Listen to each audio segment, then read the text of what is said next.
Innovation, excitement, confidence, emotion, ties. These are 5 words Yamaha Motors use to define the fundamental elements of their unique company.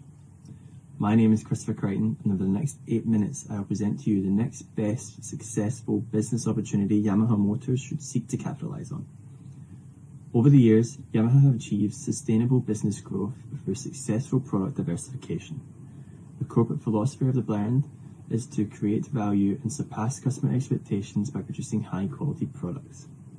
My proposal for Yamaha Motors consists of 3 recommendations. My first recommendation is to disinvest from the swimming pools units, which they are currently invested in. My second recommendation is to reinvest those funds into a new industry Yamaha have not entered in, which is the refrigeration market. And my third recommendation is to sell the new product in the Indian market. I will now elaborate on how to do this successfully. Yamaha are currently operating in an unglorified, highly competitive market known as the swimming pools industry. The swimming pools industry is not Yamaha Motors. There is no emotion, there's no innovation, and there's no excitement. Yes, Yamaha are introducing new technologies and equipment to make swimming pools more environmentally friendly, but this is not something the customer needs. When examining the industry using Porter's 5 forces, 3 key industry issues stand out. The first main issue is that the industry is highly competitive. The second main issue is that customers can be selective, meaning product price will play an important part in overall success.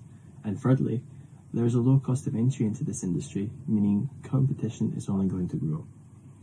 When examining the market itself, recent estimates suggest the industry to be worth $3.14 billion US. This is a small market. Not only is this a small market, but the logistical challenges of trying to be a global supplier in this market are, like swimming pools, huge. Customers will have to be charged a premium to cover shipping costs, limiting the company's opportunity for global success.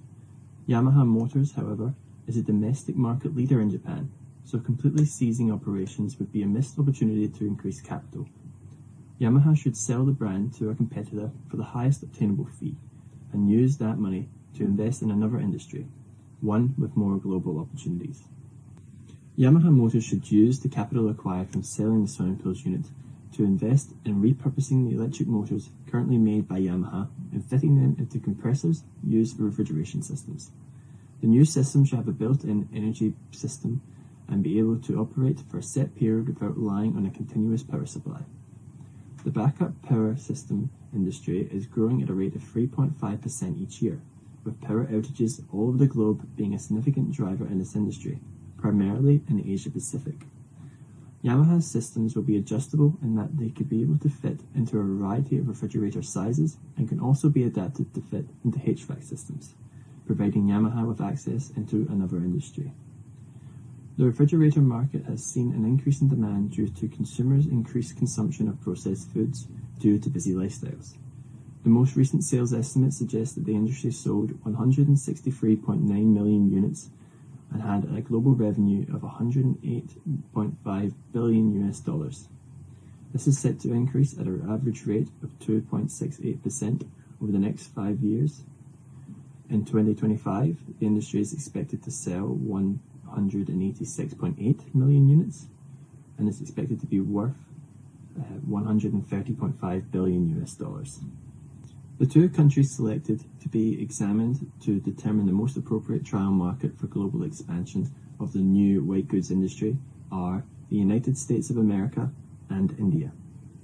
Overall, general examination of both nations would suggest the United States to be the superior market, due to the nation's superior ease of doing business, political stability, international logistics, corruption perception, and human development index scores. But this is not the case. The Indian refrigerator market is expected to grow at a much faster rate than the American market, as demand in the nation has increased. In the past, Indian consumers have not purchased refrigerators due to the unreliability of a continuous power supply. Many Indians only receive power for less than 8 hours a day, and only half the population receive residential power for more than 16 hours a day. Yamaha's new product will overcome this hindrance. Yamaha already have ties to India, so the market is familiar and the nation's cultural dimensions align to Japan's. India offers Yamaha great opportunities for sheer potential market size, as the nation has a population of over 1.38 billion. That, along with rapid industry growth, make India a fantastic potential market for Yamaha.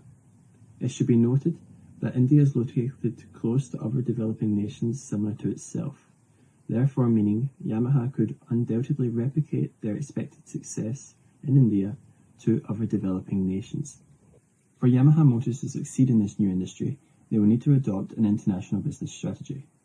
The Bartlett and Gosho model of international strategy explains how businesses can successfully target international markets. The primary focus for Yamaha Motors, in alignment to the company's corporate philosophy, is to offer new products to customers worldwide. Therefore, high responsiveness to global integration would be of great importance. As Yamaha Motors are initially only developing compressor systems, which is a typical standardized component in a refrigerator, the pressure for local adaptation is low. The refrigeration industry is highly competitive on price, so it is important that Yamaha obtain an efficient productive line and achieve economies of scale. With these factors considered, it would be recommended that Yamaha Motors should implement a global international business strategy. As this is a new product offering from Yamaha Motors, it will require a whole new production facility to manufacture and produce the product. Therefore, some form of foreign direct investment will be required. In the short term, Yamaha Motors could initially begin manufacturing components in one of their existing Asian subsidiaries, but when considering the company's long-term aspirations to service the world, the new industry will soon outgrow its share in an existing facility and will require its own production facility of a substantial size to accommodate increased demand. Yamaha Motors has an extensive global manufacturing network, located primarily in Asia. As India will be the initial target market, for ease of distribution purposes, establishing FDI in India would be the best option for the company. This can be reinforced by J.H. Dunning's eclectic paradigm. The eclectic paradigm is a three-tiered framework that multinational corporations use to analyze ownership, location, and internalization advantages of a nation's overall FDI attractiveness. As you can see, India passes this theory as the nation has an ownership advantage through increased property prices, a location advantage as the nation is in a prime location offering great global connectivity, and an internalization advantage as Yamaha will not have to outsource work to be successful in this market. Therefore, India is an attractive place to establish FDI. And that concludes my presentation.